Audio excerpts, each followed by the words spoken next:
हाय दोस्तों, मैं हूं आपका एसके और आज हम बात करेंगे नए टॉपिक के बारे में। ठीक है, देखिए ये ऐसा टॉपिक है ना कि आप कितने बार किताब में पढ़ लीजिए, इस मतलब आप एक दो बार तीन बार चार बार पढ़िए। आप बेसिकली बहुत लोगों का कन्फ्यूजन रहता है कि वेट वर्ल्ड टेम्परेचर कहते हैं किसको, ड्राई वर्ल्ड टेम्परेचर कहते हैं किसको। ठीक है, तो हम लोग हर एक पॉइंट ऑफ व्यू से बताएंगे कि बाई चांस इंटरव्यू में पूछे wet world temperature dry world temperature, तो इसका कॉन्सेप्ट ही मैं आज पूरा क्लियर कर देता हूँ। बहुत ही आसान भाषा में आप किसी को भी समझा सकते हैं, और ख़ासकर कैसे अगर बाई चांस अगर भूल भी जाते हैं तो आप कैसे फिगर के माध्यम से किसी को कैसे समझा सकते हैं, मतलब इंटरव्यू में कैसे बता सकते हैं। ठीक है, और हम एक बहुत सिंपल जो नॉर्मल लोग बोलते हैं उसके बारे में बात करेंगे, और जो इसका जो मेन डिफिनेशन होता है उसको जस्टिफाई करने की कोशिश करेंगे कि भाई ये मतलब काम कैसे करता है। ठीक है, ये मतलब पढ़ते हैं तो सिर्फ ऐसे ही करें। सो फिर अगर इस नए वीडियो पे नए हैं तो प्लीज़ डू सब्सक्राइब, और सो लेट्स स्टार्ट। तो देखिए बेसिकली आप यहाँ पर लिखा हुआ वेट वर्ल्ड टेम्परेचर, आपका लिखा हुआ वेट वर्ल्ड टेम्परेचर। बेसिकली मैं यहाँ पर तीन टॉपिक डिस्कस करूँगा, dry world temperature, wet world temperature and dew point temperature नहीं। So dry world temperature, wet world temperature and dew point, हम ये तीन टॉपिक को बात करेंगे। इसमें मेरा मेन फोकस रहेगा वेट वर्ल्ड टेम्परेचर को, कि ये देखिए ना, ये सबसे ज़्यादा मतलब सबसे ज़्यादा ये कन्फ्यूजन रहता है। तो first of all wet world temperature और ड्यू पॉइंट दो ऐसा चीज़ है ना जो कि ये बताता है ह्यूमिडिटी को। अगर हम बात करें सबसे पहले application of wet world temperature और ड्यू पॉइंट है, तो ये सब इसका कहाँ पर यूज होता है। ठीक है, तो बेसिक आंसर इसका ये है कि इसका एप्लीकेशन है ह्यूमिडिटी को मेजर करने के लिए। ठीक है, वेट वर्ल्ड टेम्परेचर और आपका ड्यू पॉइंट है, ये सब जो है ना आपको एक इन्वायरमेंट है उसका ह्यूमिडिटी है उसको मेजर करने के लिए यूज किया जाता है। ठीक है, जैसे कि हम लोग ह्यूमिडिटी पढ़े थे, absolute humidity and molar humidity, relative humidity, तो इसको मेजर कौन करेगा? ये तो एक्सप्रेस करने का तरीका है कि भाई ये ऐसे इसको एक्सप्रेस करें, मोलर के टर्म में एक्सप्रेस किए, एब्सोल्यूट के टर्म में एक्सप्रेस किए। ठीक है, तो आखिर इसको मेजर कौन करता है? तो वो यही है आपका wet world temperature, dry world temperature express measure करता है। ओके, सो फिर लेट्स स्टार्ट। अगर हम एक नॉर्मल डिफिनेशन की बात करें तो देखिए नॉर्मल डिफिनेशन क्या है कि temperature indicated by wet world is called wet world temperature, and temperature indicated by dry world तो ड्राई वर्ल्ड टेम्परेचर। और फिर तो इसमें एक चीज़ नया आ रहा है टर्म में बार बार, bulb, wet world dry world. तो पहले समझेंगे बल्ब क्या है। देखिए बल्ब एक एलिमेंट है, जैसे कि आप थर्मोमीटर देखे हैं ना, जैसे कि अब थर्मोमीटर में डॉक्टर लोग आते हैं तो आपके कान में इधर साइड या फिर मुंह में आपका जो माउथ होता है उसमें डाल देते हैं, तो कुछ समय रखने के लिए बोलते हैं। तो वो आपका जो किनारे साइड वाला है ना, जैसे एक ऐसा रहता है ना आपका पास, एक ऐसा रहता है, इस पर टेम्परेचर लिखा रहता है मतलब 70, 80, 90, 40 ऐसे।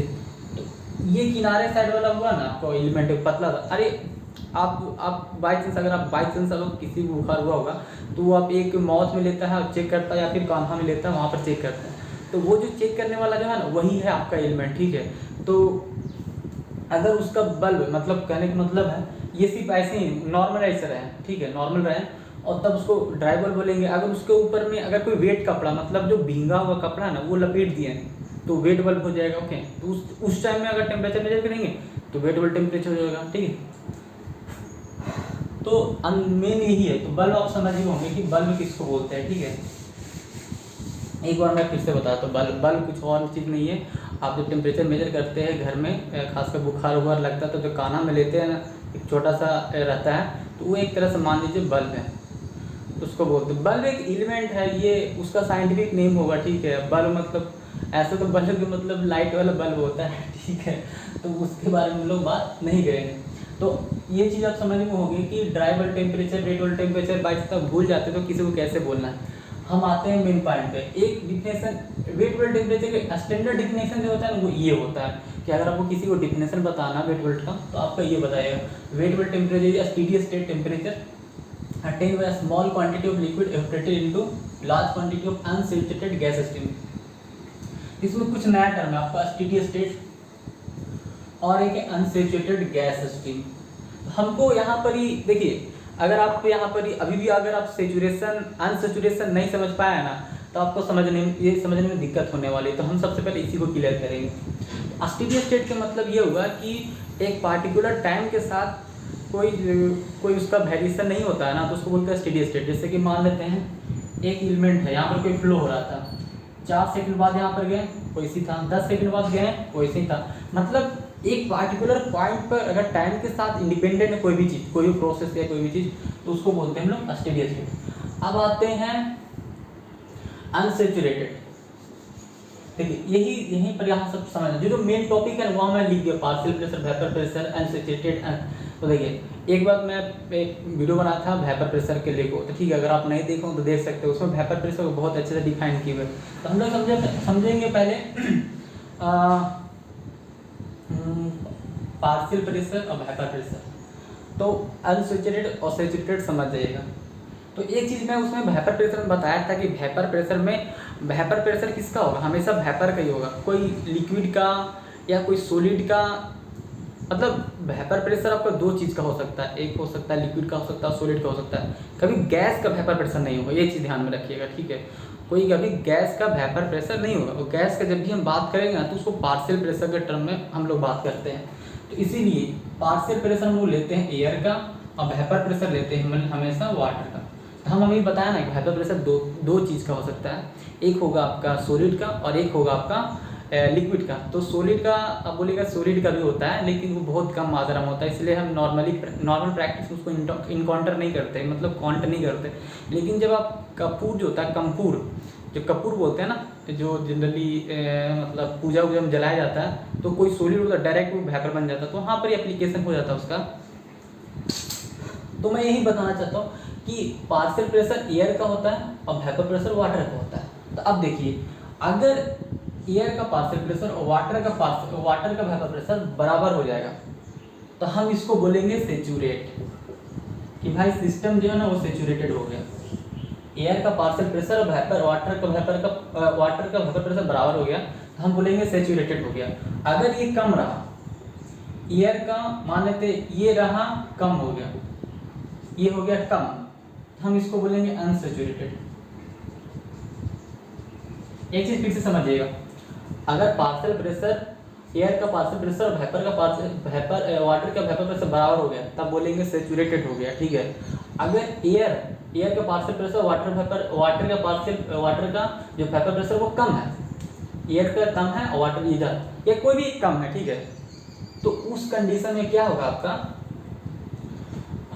अनसैचुरेटेड होगा। जो एयर वाटर का जो मिक्सचर बनेगा ना, वो अनसैचुरेटेड होगा। तो आई होप ये चीज़ आपको समझ में आएगा कि सैचुरेटेड अनसैचुरेटेड क्यों कह रहे हैं बार बार, ओके। तो ये डिफिनेशन याद रखिएगा कि कोई भी एकदम सिंपल है वेट टेम्परेचर का याद करने का। स्मॉल क्वांटिटी ऑफ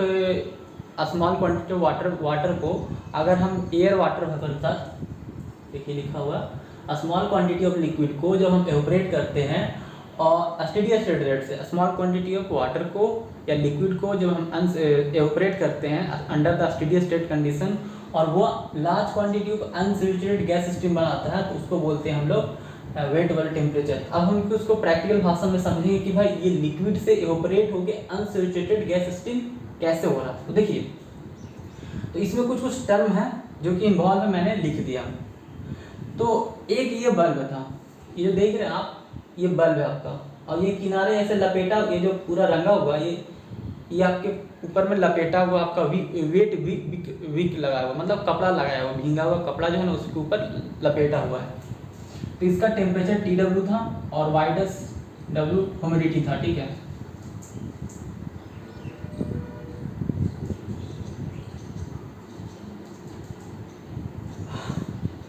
यहाँ पर गैस है, गैस कहने का मतलब एयर, ठीक है। ये गैस है और इसका ह्यूमिडिटी वाइडस है, वाइडस हम समझ रहे हैं, ये हो गया आपका एब्सोल्यूट ह्यूमिडिटी, और यहाँ पर टेम्परेचर है TG। तो होता क्या है, देखिए भाई, ये तो आपको समझ रही है, फिगर समझ में आना चाहिए। ये आपका एक बल्ब है, ये मतलब बल्ब तो यहाँ पर ये कि लंबा सा घिंचा हुआ पकड़ने के लिए, या फिर उसका टेम्परेचर सेंसेशन करने के लिए, कि यहाँ पर टेम्परेचर सेंसेशन होगा, तो इसको मेजर करने के लिए और इक्विपमेंट लगा रहेगा ना, तो ये लंबा खींचा हुआ, तो ये वेट विक से लपेटा हुआ, मतलब भींगा हुआ कपड़ा से लपेटा हुआ। तो अब हो क्या रहा है, यहाँ पर एक गैस पास कर रहे हैं, इसका ह्यूमिडिटी अलग है, इसका ह्यूमिडिटी अलग है। यहाँ पर एयर जो है ना वो पास कर रहे हैं, एयर जो है। अच्छा एक चीज़ मैं आपको बताता हूँ, ये बल्क एयर मतलब समझते हैं? बल्क एयर, देखिए जहाँ पर बात आती है ना bulk air, bulk density, bulk fluid या फिर बल्क कोई भी चीज़ आता है, ठीक है, तो वहाँ पर बल्क का मीनिंग ये होता है कि हम यहाँ पर एयर के संबंध में लिख दिखाते हैं बल्क एयर। तो एयर में जो है ना सिर्फ ऑक्सीजन नहीं रहता, सिर्फ ऑक्सीजन नहीं है, इसीलिए हम लोग बल्क बोलते हैं। एयर मतलब हो गया आपका N2, O2, CO2 या फिर ये दो चीज़ तो ज़्यादा है आपका कॉमन ही रहेगा। तो देखिए हम बल्क एयर इसलिए बोल रहे हैं क्योंकि N2 भी है, O2 भी है, CO2 भी है। अगर 2 गो 3 गो 4 गो अगर कंपोनेंट या फिर 2 से ज़्यादा कंपोनेंट रहता है ना तो हम उसको बल्क लगा देते हैं। बल्क मतलब बड़ा तो होता है, सही बात है, लेकिन ये सभी आ जाता है ना तो उसको बोलते हैं बल्क। जैसे बात करेंगे बल्क डेंसिटी, तो उसके मतलब ये होगा बल्क डेंसिटी के मतलब कि मतलब देखिए बल्क डेंसिटी, तो बल्क डेंसिटी में बल्क डेंसिटी ऑफ लिक्विड रहेगा। तो इस लिक्विड में हो सकता है आपका वाटर भी रहे, यहाँ पर ही मान लेते कोई हाइड्रोकार्बन भी रहे या फिर इनऑर्गेनिक कंपाउंड भी रहे। तो ये सबका डेंसिटी को जोड़ा जाता है, यानी एवरेज निकाला जाता है। तो एवरेज निकालने के बाद जब निकलता है ना तो उसको बोलते हैं लोग बल्क डेंसिटी। ओके, तो आई होप ये बल्क वाला कॉन्सेप्ट अब समझ में आ गया होगा। तो यहाँ पर ये हुआ, यहाँ पर बल्क एयर था, मतलब बहुत ज़्यादा मात्रा में एयर था, ये इधर जाता है, ये इधर फ्लो कर रहा है, तो वो फ्लो कर रहा है, ये फ्लो करेगा। तो होता क्या है, यहाँ पर देखिए स्मॉल क्वांटिटी ऑफ लिक्विड था ना ये, यहाँ भी स्मॉल क्वांटिटी ऑफ लिक्विड है। अरे भाई कोई कपड़ा भींगा हुआ है तो स्मॉल क्वांटिटी ऑफ लिक्विड तो रहेगा ही उसमें, तो वहाँ पर ही है शुरू से ही। तो गैस जो है ना यहाँ पर से जाता है, तो हमको क्या बताएं, गैस का पार्शियल प्रेशर होता है और वाटर का वेपर प्रेशर होता है। यहाँ पर वाटर है, यहाँ पर गैस है, तो इसका ये जो है ना ये गैस इधर तब तक फ्लो करेगा जब पार्शियल प्रेशर गैस का कम रहे वेपर प्रेशर वाटर से। तो ये जैसी बराबर हो जाता है, देखिए फिर से सुनिएगा, एयर है, एयर की क्या होगा पार्शियल प्रेशर है, ये आराम से जा रहा है, और यह वाटर है, वाटर का वेपर प्रेशर है। ये एयर तब तक इधर फ्लो होगा, ठीक है, जब तक ये दोनों एयर का पार्शियल प्रेशर और वाटर का वेपर प्रेशर बराबर ना हो जाए। ये जैसे ही बराबर होता है तो यहाँ पर क्या हो रहा है कि शुरू में आपका मतलब हीट का ट्रांसफर होने लगता है। तो देखिए शुरू में आपका जो हीट का ट्रांसफर होगा ना, जो हीट का ट्रांसफर होगा एयर से जाएगा वाटर में, एयर से जैसे ही वाटर में आपका हीट जाएगा तो क्या होगा, वो तो भाई एवोपरेट करेगा, एवोपरेट किया। तो ये जैसे एवोपरेट किया तो आपको पता है वाटर का तो कुछ मास होता है, वाटर में कुछ मास होगा ना, तो ये कुछ साथ में लेके भी आता है। तो इधर से क्या होगा, इसलिए लिखे हीट का ट्रांसफर जो है ना बल्क एयर से वेट बल्ब की जा रहा है और वेट बल्ब से मास का ट्रांसफर होगा बल्क एयर की तरफ से। तो एक ऐसा कंडीशन हो जाता है कि एयर का जो पार्शियल प्रेशर है, वाटर का वेपर प्रेशर वो बराबर हो जाता है और वो सेचुरेट हो जाता है उस समय, ठीक है। तो जब सेचुरेट हो जाता है और सेचुरेट होने के साथ एक ऐसा फिर से कंडीशन आ जाएगा कि ये एकदम स्टेडी स्टेट हो गया, जितना मतलब एयर भी जा रहा है, मतलब जो जिस रेट से एयर जा रहा है और जिस रेट से रेट ऑफ हीट ट्रांसफर हो रहा है उसी रेट से रेट ऑफ मास ट्रांसफर, ठीक है, ये सब दोनों बराबर हो जाता है। बराबर होगा कहने का मतलब स्टेडी स्टेट ऑब्टेन कर लिया। और इस स्थिति में जब बल्ब के द्वारा जो टेम्परेचर रिकॉर्ड किया गया ना उसी को बोलते हैं हम वेट बल्ब टेम्परेचर। तो बस एक छोटा सा कपड़ा लपेट देने से यहाँ पर देखो कितना दिमाग लपेट दिया, ठीक है। तो ये चीज़ है, इसीलिए बोला था कि वेट बल्ब टेम्परेचर या steady state temperature attained by small quantity of liquid. तो जो small quantity of liquid evaporated into large quantity of unsaturated gas steam. ऐसा नहीं है, क्योंकि देखिए आपका गैस बहुत ज़्यादा है, यहाँ पर वाटर बहुत कम है, तो ये हमेशा क्या रहेगा, सेचुरेट कभी होगा नहीं होगा कभी।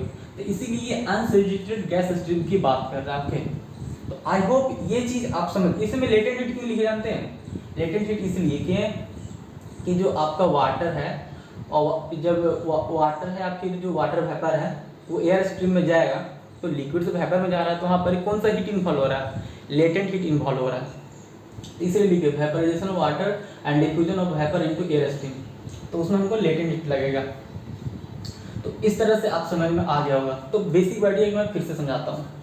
आपका बल्क एयर है, वो फ्लो कर रहा है, उसका पार्शियल प्रेशर है, ये वाटर उसका वेपर प्रेशर है, ये तब तक फ्लो करता है और ये फ्लो करता है। फिर इधर से क्या होता है, वाटर जो है मतलब एयर से लेटेंट हीट इसमें सप्लाई होता है, तो वाटर जो है वो एवपोरेट होने लगता है।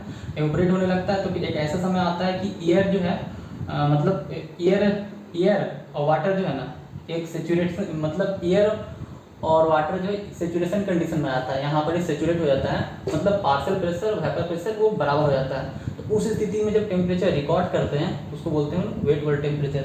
तो ये चीज़ आपको समझा के है कि ये इस तरह से समझाया जाता है, लेकिन आपको डिफिनेशन यही बोलना। ओके, हाँ एक चीज़ इसमें डायनामिक इक्विलिब्रियम के टर्म लिखा। डायनामिक इक्विलिब्रियम इसलिए बोल रहे हैं क्योंकि ये फिक्स नहीं है, ये एक बार अटेन नहीं होता, इसमें हम लोग मेंटेन कर रहे हैं। अगर बाय चांस एयर कम दे दिया, फिर वाटर कम हो गया, तो उसकी वजह से ये अटेन नहीं कर पाएगा, तो हम लोग इसको अटेन करवाते हैं। तो इसीलिए बोलते हैं ना, मतलब ये चेंज होता रहता है, अभी कम है फिर बाद में चेंज होएगा। तो इसी डायनामिक करने का मतलब कोई भी चीज़ को अगर हम अटेन या फिर मेंटेन करवाते हैं ना कोई कंडीशन को, तो उसको बोलते हैं डायनामिक।